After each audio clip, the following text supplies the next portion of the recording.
Sampurasun para mitra, kalintang bingahna tiasa patepang deui dina acara Pani Ismanah di kanal YouTube YKB GKI TV. Sareng lenyepaneun urang dinten ieu dicutat tina buku renungan wasiat anu dijudulan Muji Syukur Kana Kasayan Gusti.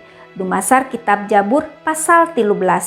Sareng nas nu janten puseur panglenyepan urang nyaeta ayatna nu ka-6 sareng ka-7 anu unggalna kieu.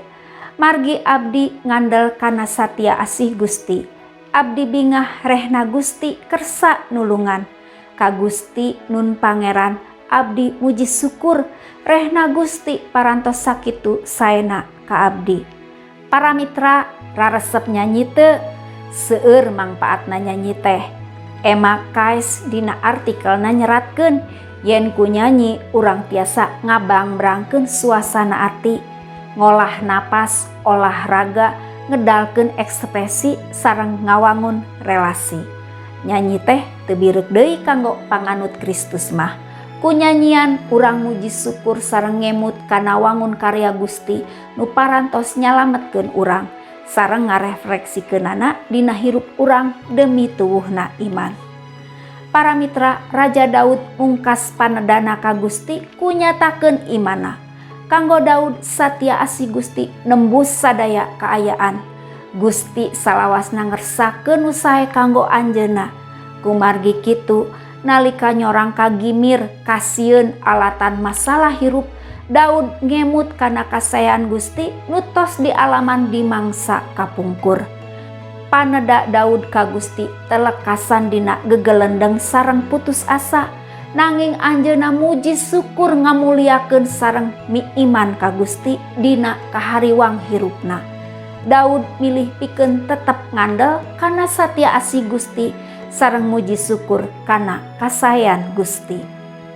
Para mitra, iman urang bari salawasna diuji kapengkuhanana ngalangkungan rupi-rupi kajantenan nu kaalaman dina kahirupan. Boh dina situasi nu genah, aman sareng nyugemakeun, oge dina situasi hirup nu sulit, kritis sareng neker kahariwang. Dina situasi kitu sakedahna urang sadayana tetep percanten yen Allah salawasna satia mikaasih ka urang. Allah ngersakeun urang salamet. Kumargi kitu hayu urang muji syukur kana kasayan sareng satia asih Gusti dina rupi-rupi kajantenan hirup nu kasorang ku urang. Para mitra, rupina sakitu anu kapihatur panglenyepan dinten ieu. Pamugi tiasa janten berkah kanggo urang sadayana. Urang tepang deui dina episode salajengna. Ulah hilap subscribe, like sareng bagikeun kanu sanes. Cag heula.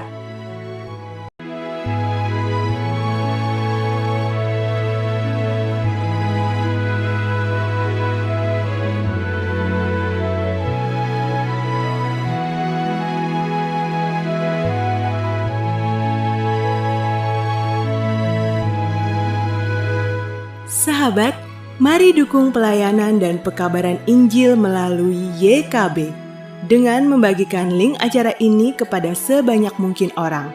Dukungan juga dapat saudara lakukan dengan mentransfer dukungan finansial ke rekening BCA ke nomor 450 305 2990 450 305 2990 atas nama Yayasan Komunikasi Bersama.